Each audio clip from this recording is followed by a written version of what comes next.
Hi, my name is Dylan Webster. I'm a writer. I'm working on my first horror novel. I'm currently sitting at about 74,000 words right now. And I thought I would jump back on here and talk about some different genres that I read besides horror. So my first choice today was to go with some sci-fi classics. These are some sci-fi novels that I think every writer should read and spend some time with. They do some really amazing things. So first, and obviously, is Dune. We have Dune by Frank Herbert. This is incredible. I sometimes am even surprised that it's called sci-fi, because really it's more like a fantasy that just happens to be set in space.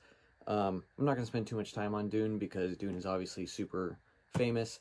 Everybody talks about it. There's some movies about it, multiple movies. You got David Lynch and you got Timothy Chalamet. So everyone knows about Dune. Fantastic book. World building, character development, the writing itself is absolutely fantastic. And just another example on how sci-fi can touch on universal themes. Second one that I want to talk about, I'm really excited about, is Neuromancer by William Gibson. This novel, I think, should be so much more popular and famous than it is. Neuromancer is basically what kickstarted the cyberpunk genre. And a lot of us think of cyberpunk, you think of Ghost in the Shell, you think of Wicked City, you think of The Matrix, you think of the game Cyberpunk 2077, but all of that came from this. All of that came from William Gibson. It's just incredible writing in here, and what I really think makes it work is that what he really does is take hard-boiled crime fiction, like I mentioned before with Raymond Chandler and Dashiell Hammett and people like that. He takes hard-boiled crime fiction and puts it in a sci-fi universe. Now it's fresh. So he takes two existing genres and mashes them together. It's just absolutely incredible. Just some of the best work that I've ever read.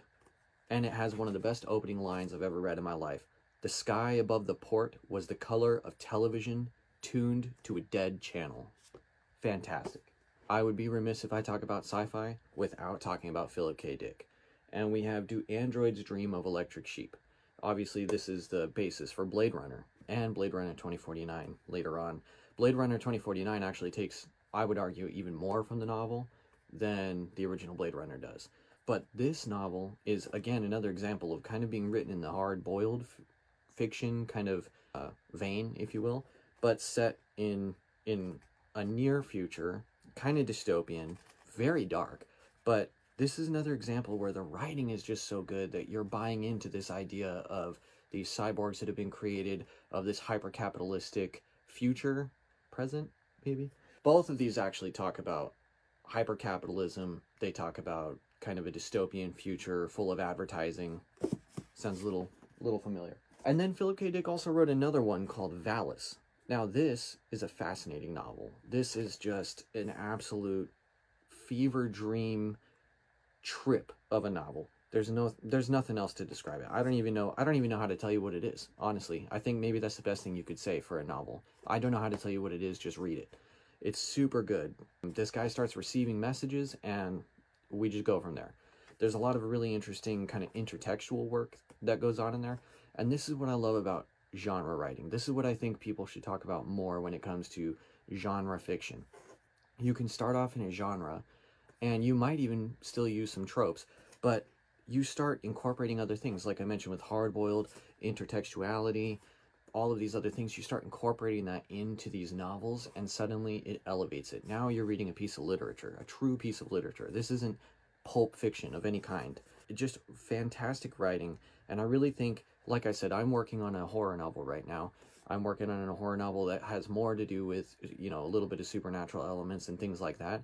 But I think of these books when I'm writing. I think of these writers when I'm writing.